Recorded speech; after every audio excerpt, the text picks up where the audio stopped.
panel will be on accountability and human rights, how to achieve accountability. And the panel will be moderated by one of the foremost experts, I think, on all issues Belarus, the current US ambassador to Estonia, Ambassador Kent, who's started serving in Estonia in February 2023, has a long history working in the State Department, working in our region, including positions as the Deputy Assistant Secretary in the European and Eurasian Bureau, and various diplomatic missions from Tashkent, Uzbekistan, Kiev, twice, I'm told. And I think we couldn't ask for a better moderator here. Thank you.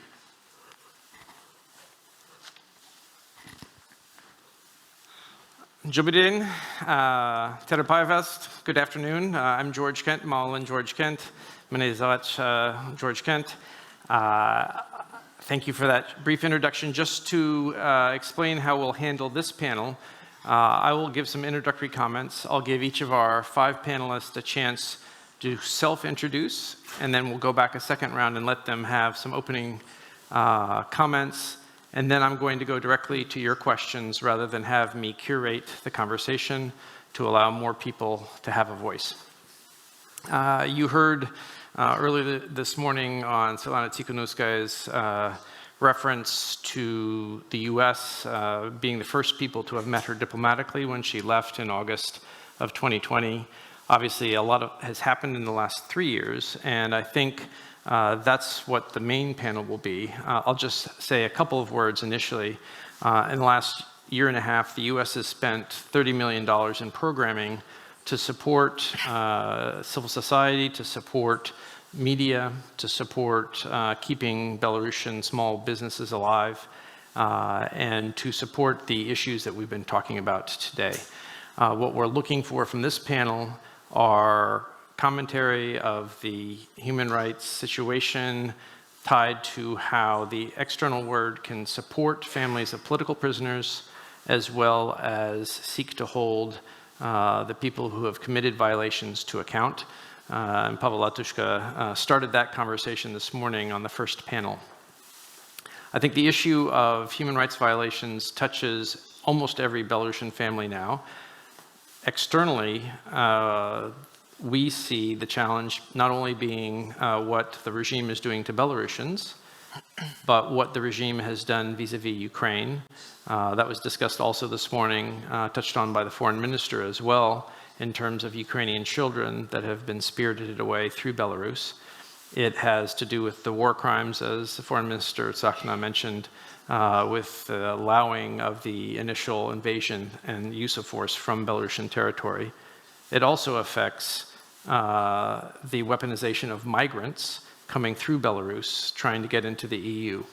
So this is much more widely affecting, essentially, if you will, those 3 groups: Belarusians, Ukrainians, third country migrants. That is my very brief introduction to a wide range of topics where we can ask the panelists to address how we can help political prisoners and their families. How can we try to hold those who have committed crimes to account? And again, I'll invite, starting with Natasha here, self-introduce, and then we'll go around for your introductory comments, and then we will open it up for the audience. Natasha, over to you. Thank you very much. Good afternoon, everyone. I am Natasha Brak. I work with Dignity, the Danish Institute Against Torture. I personally am a French lawyer specialized in international criminal law and human rights. I've been working over the last 9 years on international criminal justice, and I currently lead the international criminal justice programs with Dignity. And I will be discussing during my presentation one of Dignity's core activities related to Belarus and accountability, which is the International Accountability Platform for Belarus, the IAPB. Natalia.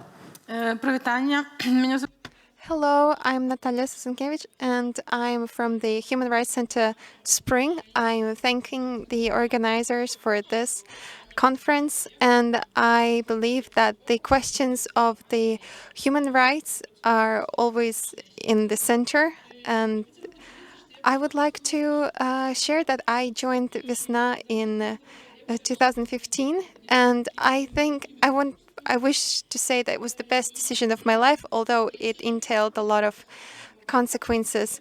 Right now, Vesna Spring is tens of volunteers and workers. It's hundreds of calls and messages from people who experienced torture. Right now, one of my colleague is in prison. It's the Nobel laureate Ales Belyatsky, and other colleagues are also in prison for helping others. Of course, we know that our political prisoners have to work really hard, and they are in very bad conditions. This Ales is now in the strict confinement, and even his lawyer cannot talk to him. Of course, in Belarus, working with human rights is just never easy. It's, of course, people, their stories, repressions, and very little opportunities to see the how we can win, how can all of our efforts win and change the situation. 2020 changed my life. We knew that repressions will get higher because of the election, but we never expected to see this amount of repressions. I will never forget a boy who first time came to our office after a Krestina prison, after tortures. He could not sit down, he could not stand up, and more than an hour when we were interviewing him, he was just standing on his knee because that's the only position he could be around us. And every time when I need the source of inspiration, I remember him, and this I work for him and for people like him. Last year we started the big work on the torture. Torture collections and documentation. Now we know more. And now I want to let you know what Vesna Spring is doing to help and how to hold accountable people who made these repressions happen. Добрый день. Hello, my name is Andrei Sharenda.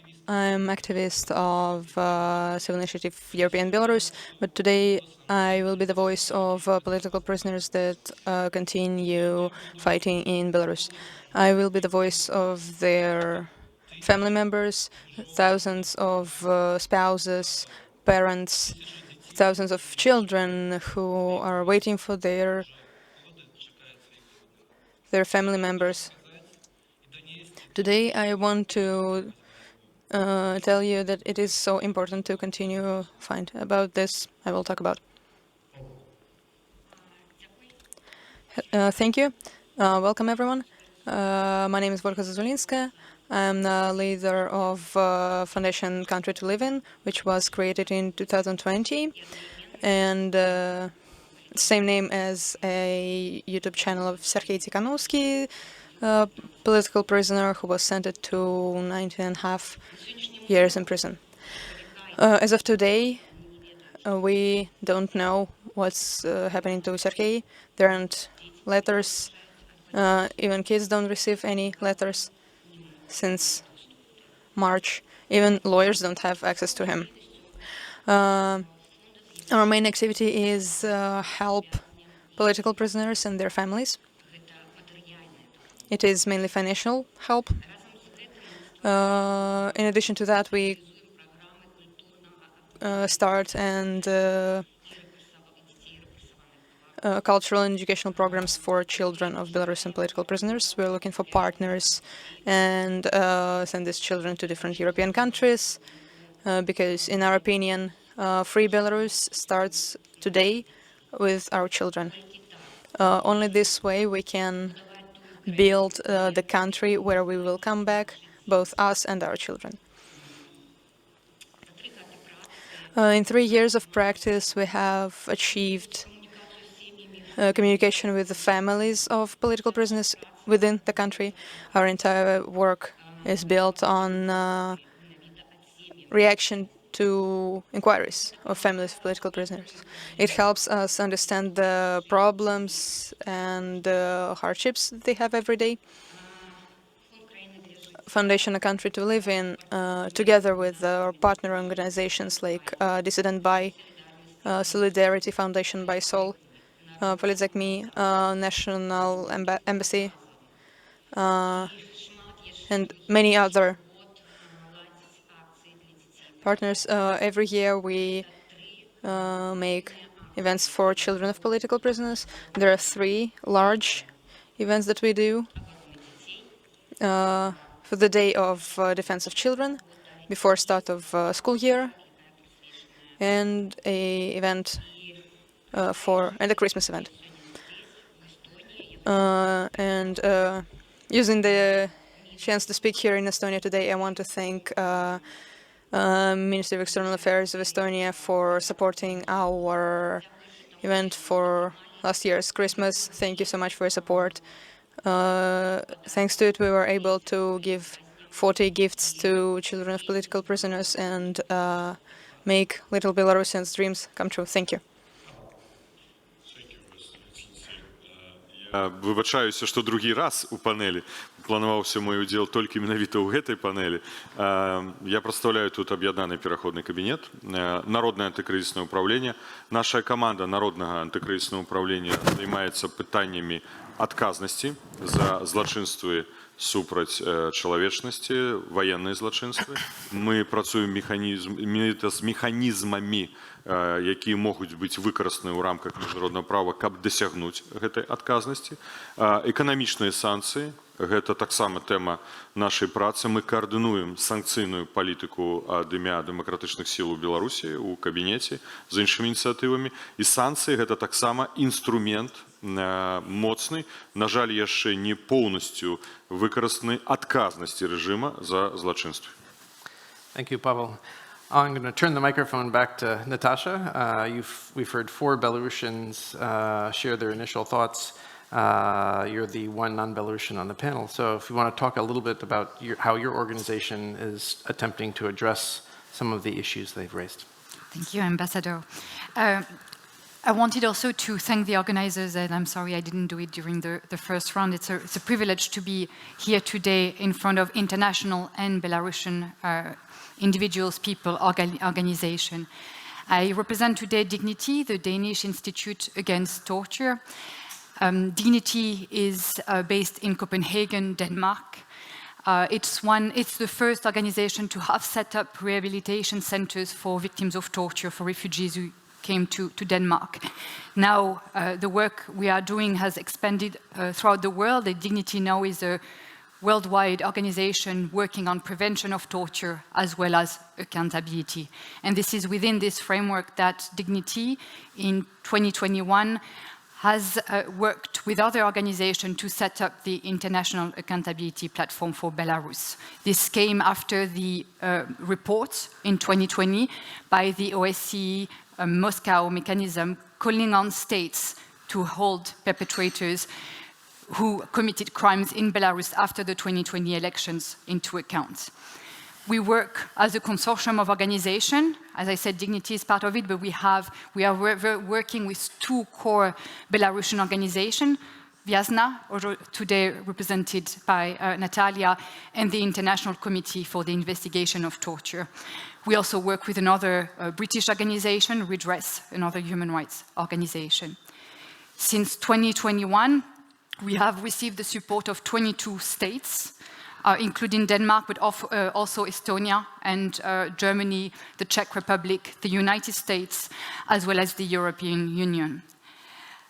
We have documented allegations of mass arrest and detention, among which we found allegations of beatings that could amount to torture and ill treatment, sexual violence, and other crimes against humanity. The IAPB, the International Accountability Platform for Belarus, collects information in 2 ways. The first one is direct collection of evidence by the survivors themselves and our partners. Viasna and the international community work with victims and survivors directly by interviewing them. We have collected so far more than 21,000 documents from 2,000 survivors. We also conduct open source investigation. This is done by our lawyers based within the secretariat of the IAPB, and we have so far collected over 800,000 records from open source. So you can see it's a rather large record of documentation. So what do? We collect the information, we then verify it, analyze it, and preserve it. And this is absolutely unique. This is the first time in the history of accountability that civil society organizations and human rights defenders have joined forces to collect and preserve information on human rights violations. And what is also unique to the International Accountability Platform for Belarus is also its survivor-centered approach. We work with extreme attention to providing as much support as we can to the survivors by ensuring that they can receive medical, health, and psychological support via Viasna's excellent organization, which combines lawyers, but also psychologists and health professionals. And we also make sure that our processes are compliant with international standards and in accordance with a survivor-centered approach. So once we have collected this information, what do we do with it? And this is the whole reason why we are here today, how to achieve accountability for crimes committed in Belarus. We have been working with national criminal justice authorities in so far 3 countries. We are in the process of finalizing 2 submissions, summarizing and providing a legal analysis of the data and information we have collected and looking at allegations of crimes against humanity and various acts such as torture, other human acts, deportation, persecution, and so on. We also have been engaged with the OSCHR examination of Belarus, the OEB, and the OSCE Moscow mechanism. We have provided access to survivors, to our legal analysis, which have informed their reports, including the latest report from Mr. Asancio from the OSCE Moscow mechanism. The IPB is now moving to its 3rd phase. We have closed the 2nd phase in September, and now we are moving to another 3-year phase. And what we are now looking to is, of course, continuing our work with civil society organizations, our partners, and criminal justice authorities, But we will also take a more proactive role in seeking accountability. And we are in the process of setting up country-based working group that will aim to encourage states to open investigation at the domestic level. And I can go back to what is also currently being done at the domestic level in terms of investigation of the crimes committed in Belarus. At the moment, there are very few countries that have open investigations. So we want to push for more efforts at the domestic level by providing legal analysis, access to survivors, and putting together various international organizations working on the topic of universal jurisdiction. And we will, of course, continue our work related to a survivor-centered approach and gender competent. And I forgot to mention it, we also adopt a strong gender competent approach. So this is, in a nutshell, what the IPB has been working on. Maybe, if I may, I would like to talk maybe about challenges also, because of course, as you know, there are very limited avenues for accountability related to Belarus. The International Criminal Court has, as Pavel has mentioned earlier, does not have jurisdiction, and very few states have open jurisdiction. So we are facing, of course, challenges. The first one is security, our security issues for our staff, the members of the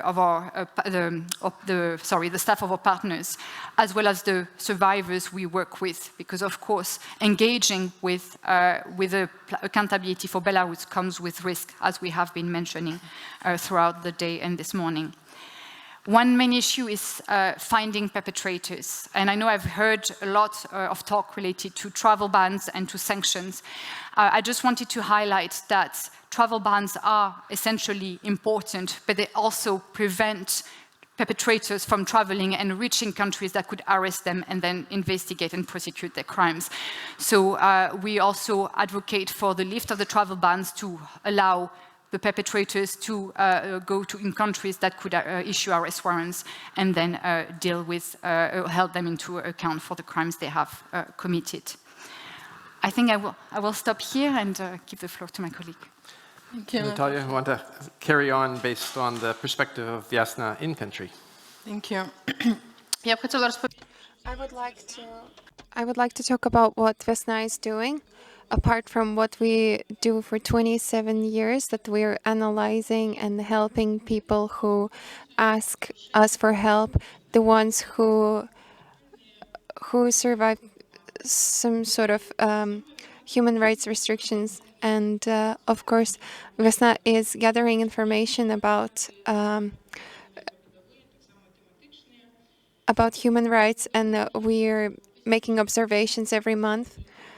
1,159 political prisoners are still in Belarus, and over 3,000 political prisoners have been released because either their sentence has expired or they managed to escape while being sentenced to home arrest.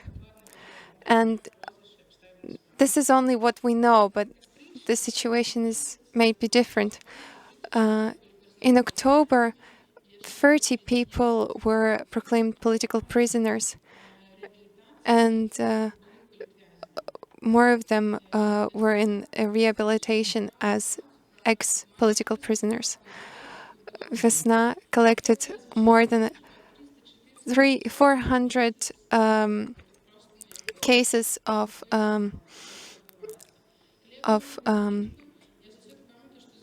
We have around 400 repressed people every month, and every time I think about it, I see there is always a person behind these numbers, a person who faced physical and psychological harm.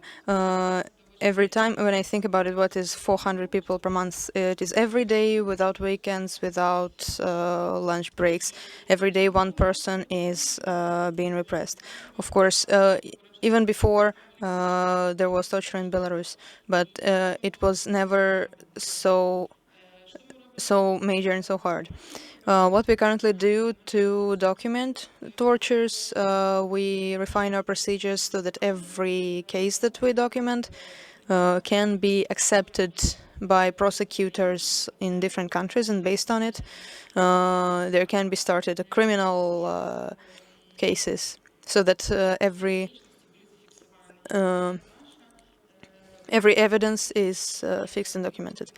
As we've already told here, more than 1,000 people were documented. I checked numbers, and in the last 15 months,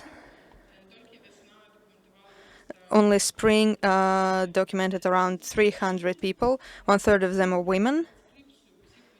We also transcribe all the materials that we collect, so that we can analyze the procedure of documenting. And in 15 months, we've collected 58,000 minutes of transcription. It's about 1,000 hours. This is around 40 days non-stop, day and night, if you turn this record on. You can imagine. Also, as Natalia said, we closely cooperate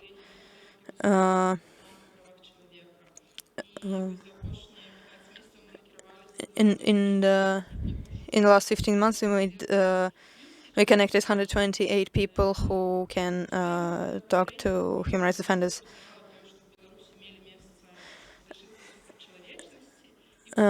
We've reached the acknowledgement that Belarus is facing human rights violations, and These 128 people are real, living, breathing human beings that have, of course, escaped Belarus, that they've made experts and shared their stories, and based on which experts can make their decisions. I want to share that we also work with the psychological help for people. This is a part of a human-oriented access. Very often this documenting process is traumatizing for a person. The victims have to re-experience what happened to them in the last 15 months. Unfortunately, we can't work with everyone who wants to work with us. We work mainly with those who have been documented. 314 people have used psychological help. These are children. These are people of different age, starting from children to older age. Like 71-year-old is the oldest person. These are also human rights defenders and volunteers because they also need help, and people who faced violence. I wanted to say that human rights defenders really need your help, the help of different people. Please take information that human rights defenders give you. It's not enough to just say that everything is bad in Belarus, everyone is arrested. When you have fact-checked information, exact numbers, you can also share it and see the dynamics of how these numbers change or don't change. And also, please tell people. Spring, the organization have been pronounced extremist organization. People are afraid to address us and cooperate with international independent media. It is very important that people support each other and explain that procedures are safe. We always care about it. The safety of our team and people who cooperate with us, this is always our priority. Unfortunately, we can't right now make someone accountable, but we must do what we can do right now at this moment. Right now we collect evidence, we make systems, we keep them, we find the guilty ones. Thank you. Okay, Natalia. Andrei, would you like to add some more about the fate of families of political prisoners like your wife?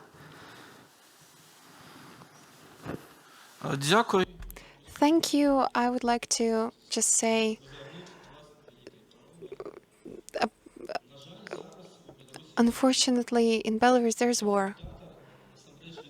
The dictator started the war against his people, the people who wish for changes and for freedom. As a result, we have thousands of people imprisoned and tens of people who had to be relocated.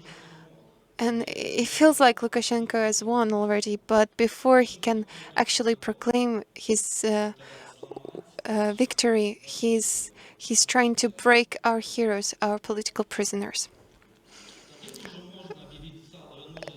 Then once he achieves that, he could proclaim his victory for sure.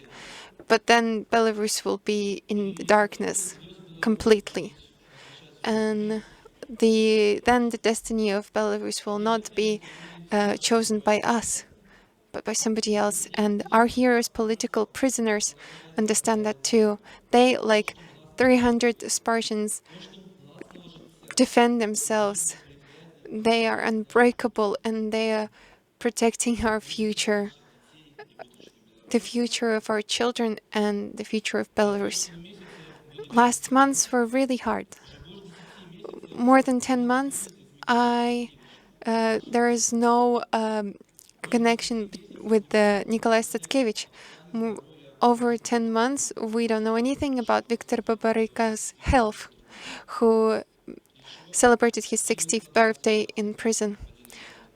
Sharenda Panasiuk, Polina, my wife, has really hard life now. Over 300 days she spent in solitude. and she gave up Belarusian citizenship.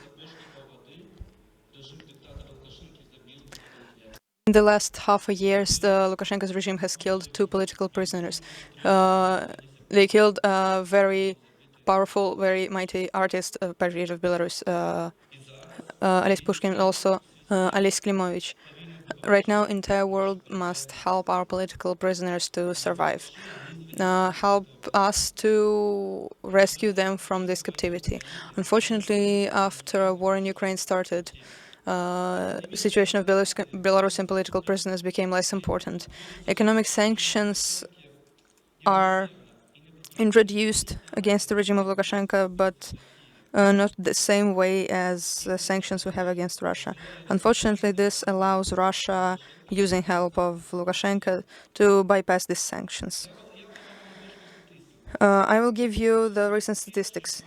For the first half a year of this year, saldo of yearly balance between Belarus and the European Union was $3.3 million. And the main 3 countries that keep working with the dictator, it's Poland. It's 1 billion euro. It's Lithuania, 700 million euros. That's why, speaking for political prisoners and their families, I ask to fully stop working and trading with Lukashenko's regime. The main part is stopping the goods transit. That's what Lukashenko is afraid of. This is the real action, stopping the transit of goods on Belarusian territory. Imagine that Belarusian territory is a transit country. It's a transit country for goods from China, from Kazakhstan, from Russia. And they think that even leaders of China, dictators of China and dictator of China will ask Lukashenko to change his policy against political prisoners if we have these sanctions. Unfortunately, right now, not all instruments of pressure are used. For example, International Labour Organization has recently mentioned in its resolution to use 33rd article of its stated against Belarus, meaning International Labour Organization is asking a country to start a full embargo against Belarus, full embargo against goods that go transit through Belarus. It is known that without support of EU and US, these sanctions won't work. Polina, when she wants to tell something, she always says one and the same thing: fight for us, and save us. And I think we must fight and save our heroes. Illegitimate violent regime of Lukashenko must be held accountable for crimes he has done against human rights and humanity. That's why I'm asking to increase sanctions and pressure against Lukashenko's dictatorship. Current limitations and sanctions against the regime aren't enough and aren't effective. When each and every one of us does everything in their power to help political prisoners, then we can actually save them. I hope every action we do, even though it may be little drops, but little drops make ocean together, and many little actions will help us save our heroes and reach the freedom we're fighting for. Thank you.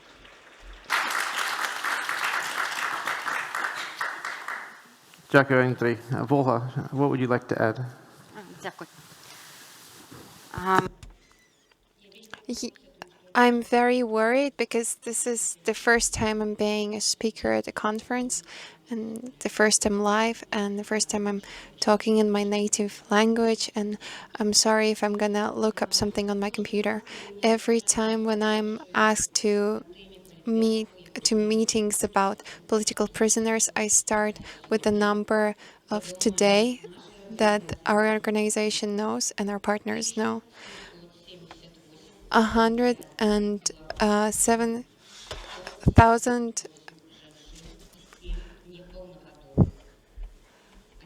1,784 and political prisoners today.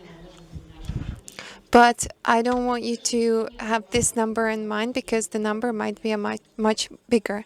What happens today is the humanitarian catastrophe because these numbers are actual people, people who have siblings and wives and husbands and children. One of the meetups with political prisoners, their families, I heard the following phrase: we are sentenced to the same. We have the same sentence, but we're just in the different zones. This is very scary. Children of political prisoners live having this crazy experience together with their parents. They, even though they are abroad, they still are in this situation, and they are even more traumatized. Today we can talk about the trauma of the generation. Today we have to make everything we can to avoid the consequences of this trauma. So that's why it's important to support the political prisoners' families and also financially. Through empathy and through trust, through our participation, we can give the necessary support to the families and the confidence that they are not alone. We have to find resources and solutions. Firstly, this is our goal and our responsibility. We think that it is important for us to work with international organizations, learn from them, and use all the opportunities. Today, we cannot do it alone. Even though we have tens of organizations who help, because we have more and more people repressed. For one released, we have 4 new prisoners. That's why the amount of people in prisons just rises every minute. When I'm asked about help, the help begins with a responsibility that we take on ourselves today. This responsibility is about talking in different languages about the situation with the political prisoners. Foundation A Country to Live In and Dissident Dubai Foundation has launched a support campaign until everyone's released, where Belarusians are talking about the political prisoners and become their voices. And we invite everyone who wants to be the voice. Speaking about help, we have to get rid of the stigma of official and unofficial political prisoners. These people paid the highest price for our future country. Do we have a right to use these terms?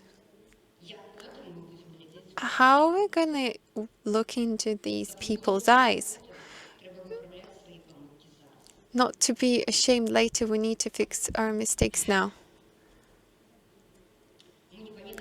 We cannot let the situation be when the rehabilitation of the political prisoners is is led by a principle of official and non-official.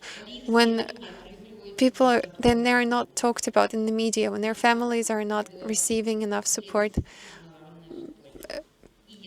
international community is looking at us, at Belarusians. To summarize, I would like to talk about two stories. One of them is a story of a political prisoner in Belarus who have to hide away inside the country, and they're hiding just to stay there. This is their choice, and we need to respect that, but we need to put a lot of effort into supporting this family. We cannot name any people, we cannot talk about it openly, and the story of no name is not really that popular. And in this difficult situation, they cannot be without us. Another story is about Belarusian who has been living in Belarus outside of Belarus for over 30 years in Scotland. After 2020, she started actively supporting Belarusians. And oftentimes, our acquaintances ask her to go with them on holiday, but she always says no, because Saturday is the day when she's writing letters to the political prisoners and sends them parcels for the last 3 years, every Saturday. Why it's so important for us that you, international partners, heard us. Belarus today is Europe tomorrow. Children of political prisoners who survived trauma, they will move forwards with this trauma. It is very important for us that when we help people of political prisoners, you help yourself. You're helping the last dictatorship of Europe. Thank you. Дякую, Богу.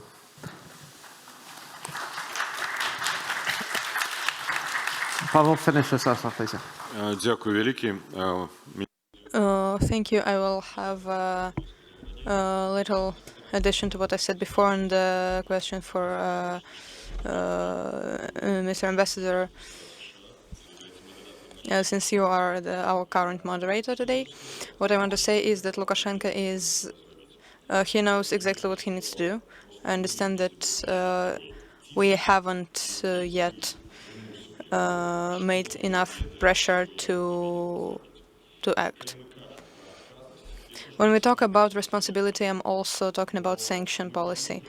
We must acknowledge that despite huge amount of repressions executed by Lukashenko against Belarusian society, our partners, democratic society, hasn't responded with adequate sanctions. These instruments haven't been used either in the beginning of mass repressions, when we've seen many people killed, tortured after the first days of protests in Minsk. After the beginning of war against Ukraine, which was supported by Lukashenko, we had no sanctions again. Right now, these sanctions are only a formality. Why is this happening? I think it's a question not to us, but to our democratic partners. And I would ask them to take this question as a question from partner to partner. This would be very important for us to hear. That's why sanctions have always been effective, also effective against Lukashenko. Unfortunately, yes, I have been on the other side. I used to take part in negotiations for sanctions against political prisoners. When Alex Bialyatsky was in the Nikolai Statkevich were political prisoners. Lukashenko knew that and knows today what he needs to do. He can let out 500 or all of the political prisoners, but he doesn't do it. That means we are not pressing him enough. And I'm offering to understand that lack of harmonization in terms of sanction is a horrible, incomprehensive situation for me. In March of year 22, I had 17 situations with ministers of external affairs and their advisors, political directors, and different other people in the European Union. I was asking them in person and explaining them that if they increase the amount of sanction and make them direct. I'm not trying to say that I am so smart, but today this is a fact. Question is why European Union doesn't want to change the situation. There isn't even need for extra sanction. We just need a harmonization of sanction policy. Why isn't US dollar is under sanctions?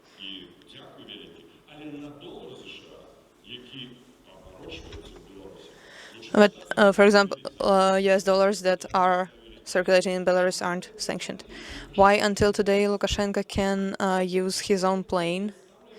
This is a question I give to American delegations every time we meet. Why until today he can use his Boeing and this Boeing is receiving maintenance? Nobody is accepting Lukashenko as a president, so let him take a train or walk, whatever he needs. It's not so hard to make. I'm not criticizing, I'm just saying as a brother of a political prisoner, as a person who understands the challenge for our state. About criminal responsibility, this is very surprising for me whenever I hear voices like, let's not corner Lukashenko because if we corner him, he will go to Russia. He won't go to Russia. He never wanted to give his power. But we can corner him and he will never run anywhere. It will be a possibility for us at this moment to use this situation and change things in Belarus. What are we talking about here? To hold him accountable, to hold accountable policemen and other people who helped Lukashenko to commit his crime or not. This shouldn't be a subject to discussion. He's a criminal. I understand as a lawyer that it is decided by court, but there is a civil agreement that he's actually a criminal. Let us not discuss this. Let's just apply law, apply accountability, and if we do it, we didn't do it in the 90s, in the year 2000. That's why we have a horrible situation in Belarus, because the international law wasn't working before. Accountability was never applied neither for murder of Koncharenko nor for murder of Zakharenko. So I say let's apply accountability right now, because unless we do it, it will be a betrayal to people who are in prison right now. And it may sound believe in the democracy and law will work. Right now, until we apply accountability, we don't know how many more years Belarusians will have to wait till the situation changes. How many years they will have to wait to believe in democracy again. This is a test for us, Belarusians, but it's also a test for our partners. Thank you. So I think Pavel gave the rest of us non-Belarusians some homework and actions that we can do to help, which is part of what this panel is about. So I'll try to take 3 questions. Please give your name, where you're from, and then to whom, if anyone. Yes, in the back. Меня зовут Наталья Гаркович. Я представляю християнскую візію. Это аналітична супольність. І мені питання, магчыма, тут будуть думкі паўтарацца, але тым не менш, зараз раздаюцца галаса пра тое, што мы павінны або магчыма можам размаўляць з Лукашэнкам і выкупаць, гандлявацца наконт палітзняволеных. У мяне вось адно галоўнае пытанне, ці рэальна у нас ёсць інструменты? Дякую. Okay, a second question. I'm sorry, I didn't get the translation. Do we have translation for Natasha? Maybe we'll have others that answer that.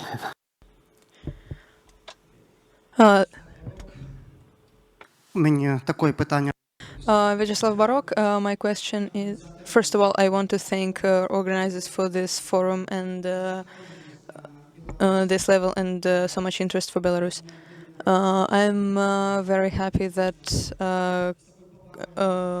Western countries are so respectable to rights, human rights, and right now, today, rights of regime are more respected than rights of society in Belarus.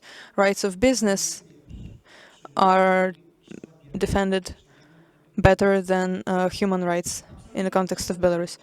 I fully support the ideas that you've introduced today here. I support the offer of Mr. Sharenda and closing the transit of goods in Belarus.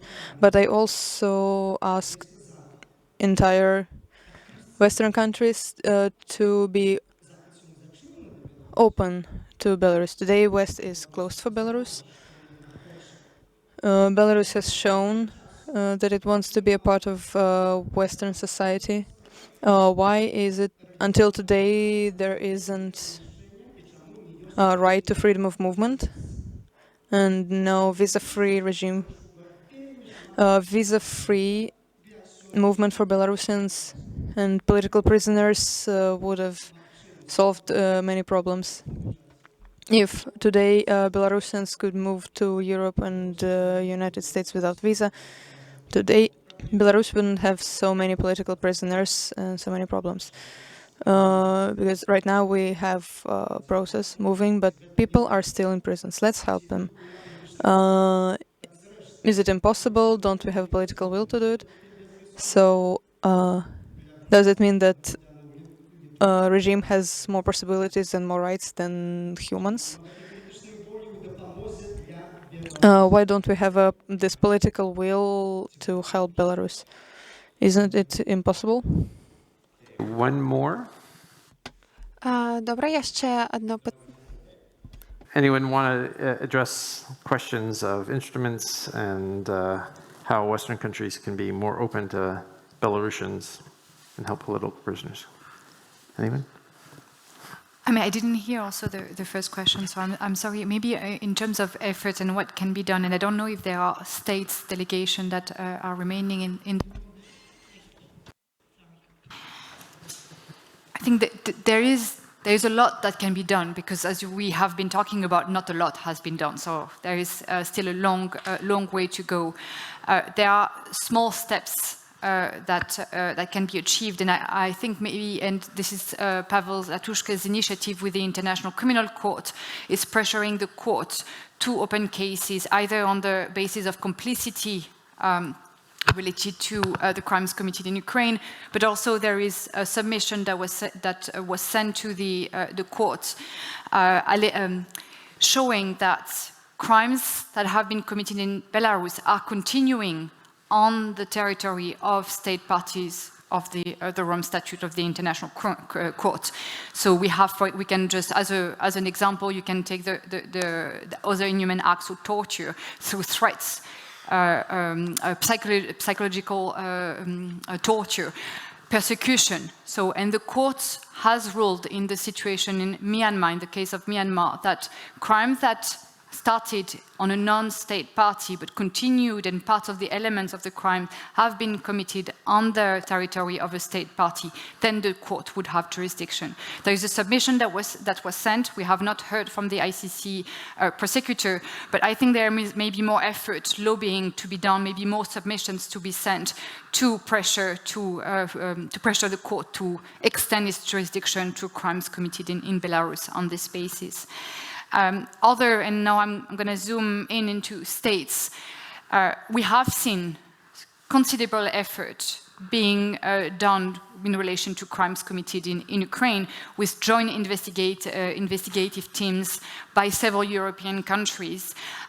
Cooperation among states also increasing for certain situations, and I think it is the role of European countries that can prosecute crimes on the basis of universal jurisdiction or extraterritorial jurisdiction, because we know that there are European citizens who are also EU citizens who are also victims of crimes in Belarus, who have been detained alongside Belarusians. So there is also a lot of work that can be done, and this is what the platform with Vyazna in the international community in redress we are working towards, is to continue the pressure and to show cases and concrete legal analysis of the crimes that have been committed that not only affect Belarusian but also EU citizens.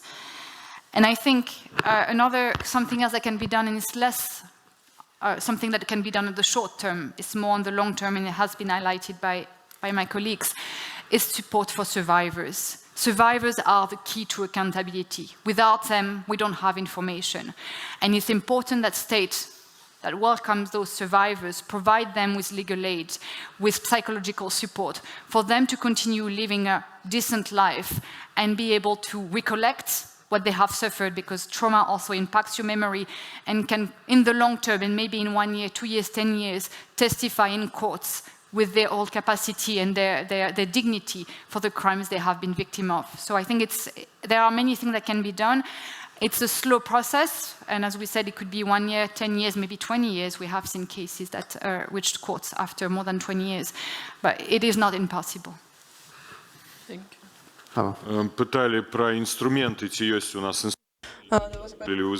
There was a question about whether we have instruments to trade political prisoners.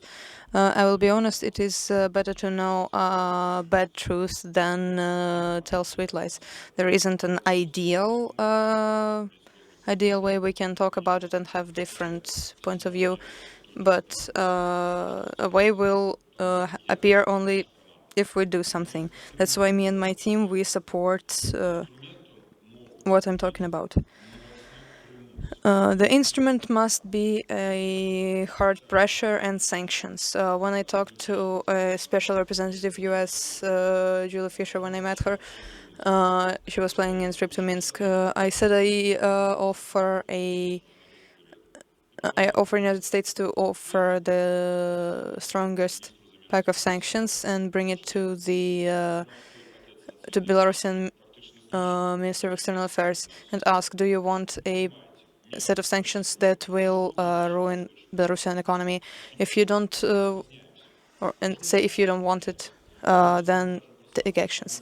It didn't happen in 2020. It still hasn't happened, and we are 3 years late. I don't think we're currently really working to pushing Lukashenko to let political prisoners free. He won't set everyone free. He's afraid of freedom for leaders of protests, because they might start protesting again, start making society active. But we can trade part. We can trade for regular people, but for that we must economically corner Lukashenko. I support what Mr. Barok said. This is closing the transit. Belarusian diaspora in Vilnius and Warsaw supports it. We contacted United States, Lithuania, Poland, and Latvia about it, but we haven't received any response. This is a question of partnership. This question hasn't been answered. I hope that we will receive answer. We haven't even received a no. Even a no would have been a good, but we haven't received that. Lukashenko understands only language of force. Unfortunately, I've had an experience of talking to him in person. Today he doesn't have an idea that European Union is stronger than him. He believes that European Union is weak.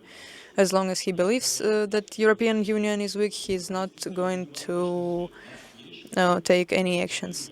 When he understands that European community is stronger than him, then we can start talking to him. then we can trade political prisoners. Here there was a question about possible trade, and some people advocate for it, and people from the democratic movements even. Of course, dictatorship wants that, and this is a mistake, and we've had this mistake before. It's enough to say about the events that happened after the 2010. Belarusians took the streets, and the protest was ended with tens of political prisoners. There were sanctions, but we all understood that even then it was not enough. And one time, European Union decided to negotiate with Lukashenko.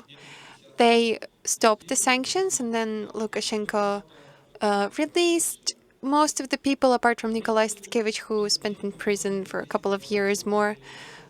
But then there were 8 years when EU was trading with Belarus for the regime of Lukashenko freely, and we've got our 2020.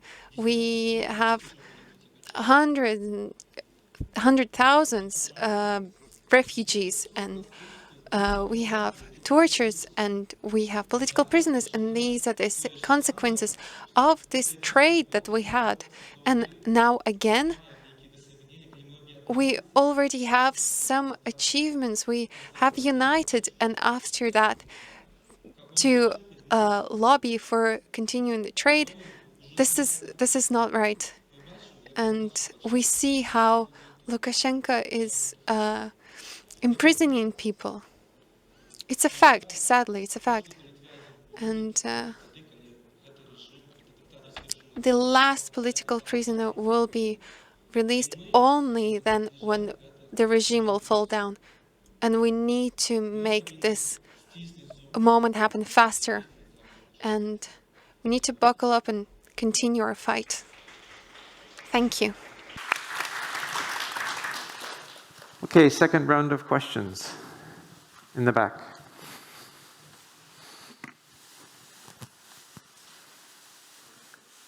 Привітання, шановні. Hello, the guests and speakers. My name is Alexandra Peikin. I'm the director of Belarusian Solidarity Union. I have a simple question. There is only one, but it will probably address all of the speakers. How do you think, mechanically, how Belarus today, or maybe later in 2, 3, or 5 years, how are we going to make changes? From the point of view of process, algorithms, mechanically, how is it going to be? And how can we influence this process? Thank you. Any other questions? If not, we can go. Yes, is a question? No, okay. I don't see any, so I guess we could talk about future visions of where we want. Natalia, do you want to start? Thank you for your question. Personally, I worry about it. I think about it. How will it be? I don't have a question as a person and as a human rights defender, because professionally I don't work with this question.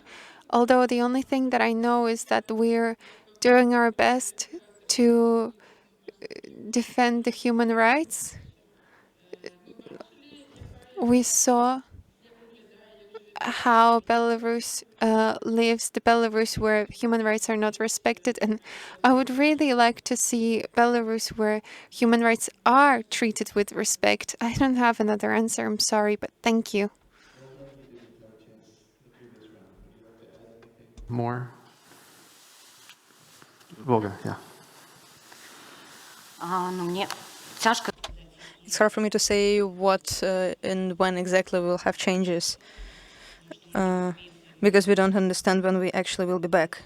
And telling today when we'll have changes, I think it is our organization is doing help through our perspective, I can't honestly answer your question. This is help. I work with consequences that have already happened back there inside the country. I don't have an answer. I think Mr. Apekin already knows the answer when he asked this question.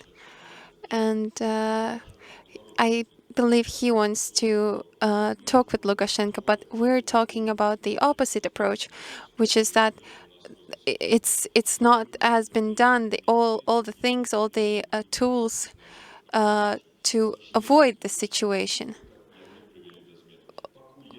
But we don't see these tools being used to avoid the 2020. We cannot talk about anything else unless these other tools were used. We're talking about sanctions that don't work, but we aren't asking, are the effective sanctions put in place, or maybe not? And maybe it's not sanctions. And sanctions can be questionable, something put in place, something not.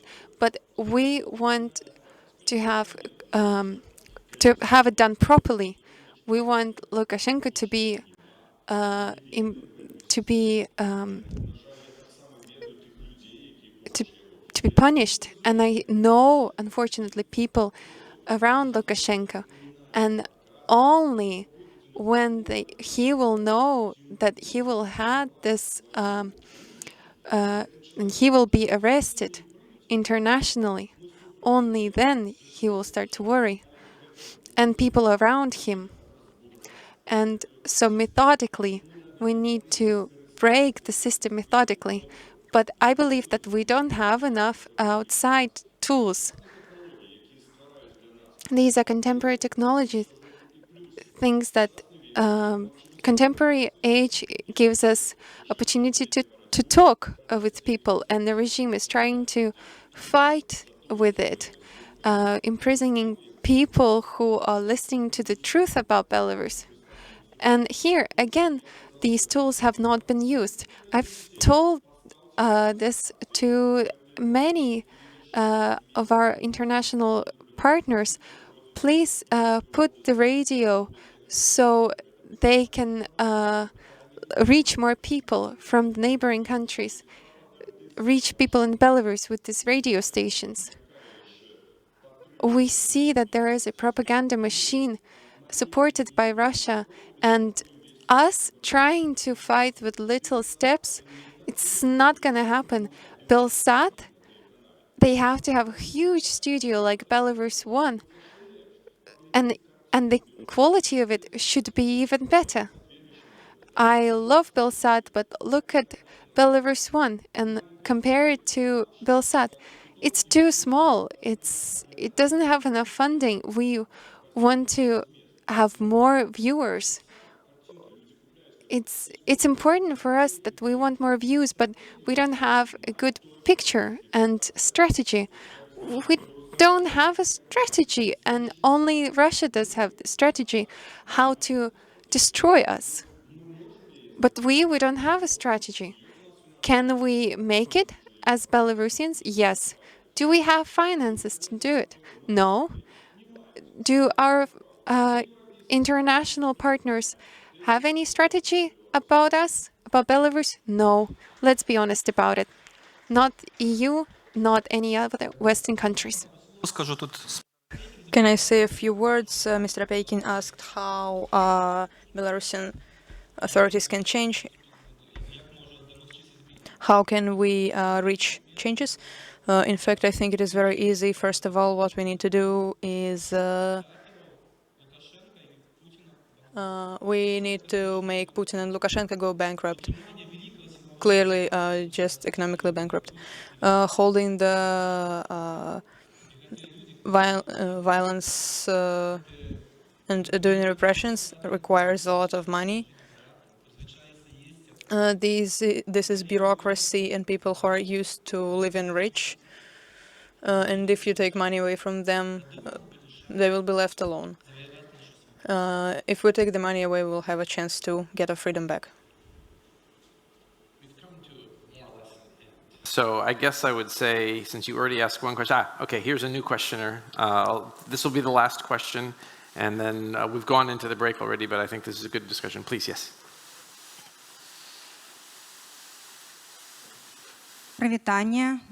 Hello, my name is Marina Nikandrovna. I am a lawyer. My organization does help people who escape Belarus and also people who are still in Belarus. I don't know what else we need to do to Lukashenko to make sanctions harder and make West hear us. We have all of our NGOs closed. We don't have independent media. Every day people write to me about how someone was detained, arrested, imprisoned for years for a comment. We have children without parents. We have daily tortures. People displaced, people without homes, people without documents, people can't get bank accounts. We are deprived of basic rights, and what I want is Belarusians to be heard. Ms. Tikhanovskaya is talking to so many politicians, Mr. Latushka as well. What we want to say is that we need to be heard and we need help, because also people who are behind bars, they can't talk. People in Belarus, they can't even like something because they can get 2 years in prison for a like. And some can even get 18 years in prison, like people who have supported Ukraine. As long as you pretend you don't see and don't hear anything, we will be imprisoned. Thank you.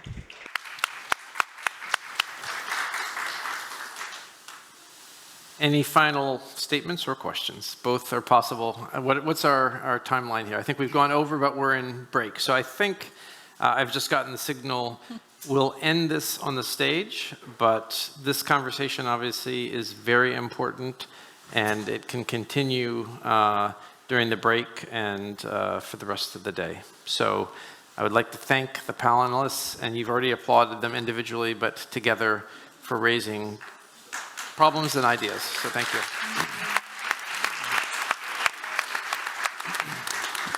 And thank you for addressing actually a very difficult and heavy topic, and I appreciate it.